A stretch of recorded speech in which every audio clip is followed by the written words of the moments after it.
अगर आप सोने या चांदी में निवेश करने की सोच रहे हैं तो ये खबर आपके लिए बहुत काम की है। नमस्कार, मेरा नाम है खुशी सक्सेना और आप देख रहे हैं कड़क। आपको बताते हैं दिल्ली और देश के बड़े शहरों में सोने और चांदी की कीमतों के क्या हालात हैं। विशेषज्ञ मानते हैं सोने में गिरावट अस्थायी होती है। दिल्ली की बात करें तो 22 कैरेट गोल्ड अब 1,23,150 रुपए प्रति 10 ग्राम पर चल रहा है और 24 कैरेट का भाव 1,34,330 रुपए प्रति 10 ग्राम है। मुंबई, चेन्नई और कोलकाता में 22 कैरेट 1,23,000 और 24 कैरेट 1,34,180 रुपए के आसपास बिक रहा है। पुणे और बैंगलोर में भी कीमतें लगभग इतनी ही हैं। मतलब देश के बड़े शहरों में सोने के दाम ज्यादा फर्क नहीं दिख रहा है। सोने की कीमतों में हफ्ते भर में थोड़ी बढ़ोतरी जरूर दिखाई दी है। 24 कैरेट गोल्ड 260 रुपए और 22 कैरेट 250 रुपए महंगा हुआ है। तेजी तो ज्यादा नहीं है लेकिन लगातार बनी हुई है। अंतर्राष्ट्रीय मार्केट में भी सोना करीब $4,322 प्रति औंस पर है। इसका मतलब ये हुआ कि ग्लोबल मार्केट के असर से हमारे देश में भी सोने की कीमतें लगातार हल्की तेजी पकड़ रही हैं। अब चांदी की बात करें, चांदी ने सच में धमाका कर दिया है। सिर्फ एक हफ्ते में चांदी की कीमत 16,000 रुपए बढ़ गई है और 21 दिसंबर को ये 2,14,000 रुपए प्रति किलो पर पहुंच गई है।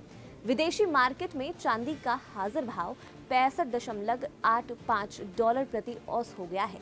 इस साल अब तक चांदी की कीमतों में 126% का जबरदस्त उछाल आया है। यानी अगर आपने चांदी में निवेश किया तो आपको बहुत फायदा हो सकता है। अब सवाल ये है, अभी सोना खरीदना सही रहेगा या इंतजार करना चाहिए? हाल ही की गिरावट डराने वाली नहीं है। ये गिरावट अस्थायी है और इसका कारण डॉलर की मजबूती और ब्याज दरों का सख्त माहौल है। लेकिन इतिहास ये बताता है कि ऐसे छोटे झटके अस्थायी होते हैं। जैसे ही ब्याज दरों में नरमी आएगी या वैश्विक अनिश्चितता बढ़ेगी, सोना तेजी से और ऊपर चला जाएगा। अगर आप सोना खरीदने का इंतजार कर रहे हैं तो ये सही समय है। हाल ही में सोने के दाम थोड़े गिरे हैं लेकिन ये गिरावट डरने वाली नहीं है बल्कि समझदारी की परीक्षा है। इसकी वजह है डॉलर की मजबूती और ब्याज दरों का सख्त माहौल। लेकिन इतिहास बताता है कि ऐसी गिरावट अस्थायी होती है। जैसे ही ब्याज दरों में नरमी आएगी या वैश्विक अनिश्चितता बढ़ेगी, सोना फिर तेजी से ऊपर जाएगा। जानकार निवेशक इस समय घबराते नहीं हैं बल्कि खरीदारी करते हैं।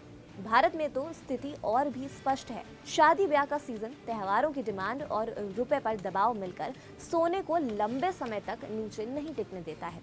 अगर आप लॉन्ग टर्म निवेशक हैं तो ये गिरावट डिस्काउंट सेल जैसी है और गहनों के लिए खरीदारी करने वालों के लिए भी अभी मौका है, क्योंकि नीचे का भाव अक्सर केवल कुछ ही दिन का मेहमान होता है।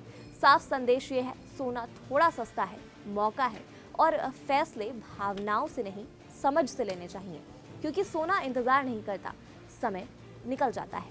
गोल्ड और सिल्वर अपडेट्स के लिए देखते रहिए कड़क।